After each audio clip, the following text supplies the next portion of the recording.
ದರ್ಶನ್ಗೆ ಸಂಬಂಧಪಟ್ಟ ಹಾಗಿನ ಜಾಮೀನು ಅರ್ಜಿ ವಿಚಾರಣೆ ಬಹಳ ಸುದೀರ್ಘವಾಗಿ ನಡೆದಿತ್ತಲ್ಲ, ಅದರ ಆದೇಶವನ್ನ ಕಾಯ್ದಿರಿಸಲಾಗಿತ್ತು. ಆದೇಶ ನಾಳೆ ಪ್ರಕಟ ಆಗ್ತಾ ಇದೆ. ದರ್ಶನ್ ಜಾಮೀನು ಅರ್ಜಿಯ ಆದೇಶ ನಾಳೆ ಪ್ರಕಟ ಆಗ್ತಾ ಇದೆ. ತೀರ್ಪನ್ನ ಕಾಯ್ದಿರಿಸಲಾಗಿತ್ತು ಹೈಕೋರ್ಟ್ನಲ್ಲಿ. ನಾಳೆ ಮಧ್ಯಾಹ್ನ 2:30ಕ್ಕೆ ಹೈಕೋರ್ಟ್ನ ಏಕಸದಸ್ಯ ಪೀಠ ನಟ ದರ್ಶನ್ಗೆ ಸಂಬಂಧಪಟ್ಟ ಹಾಗಿನ ಜಾಮೀನು ಆದೇಶವನ್ನ ಪ್ರಕಟಿಸ್ತಾ ಇದೆ. ನ್ಯಾಯಮೂರ್ತಿಗಳಾಗಿರುವಂತಹ ಎಸ್ ವಿಶ್ವಜಿತ್ ಶೆಟ್ಟಿ ಅವರು ಇದಕ್ಕೆ ಸಂಬಂಧಪಟ್ಟಾಗಿನ ಸುದೀರ್ಘ ವಾದ ಪ್ರತಿವಾದವನ್ನ ಆಲಿಸಿದ್ದರು. ಒಂದ್ ಕಡೆ ದರ್ಶನ್ ಈಗ ಆಲ್ರೆಡಿ ಅವರು ಇಂಟ್ರಿಮ್ ಬೇಲ್ ಮೇಲೆ ಇದ್ದಾರೆ, ಆರೋಗ್ಯದ ನೆಪವೊಡ್ಡಿ.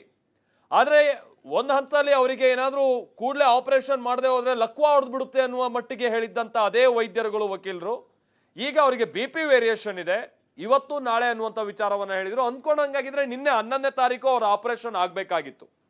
ಆದ್ರೆ 11ನೇ ತಾರೀಕು ಕೂಡ ಅವರಿಗೆ ಆಪರೇಷನ್ ಆಗಿಲ್ಲ.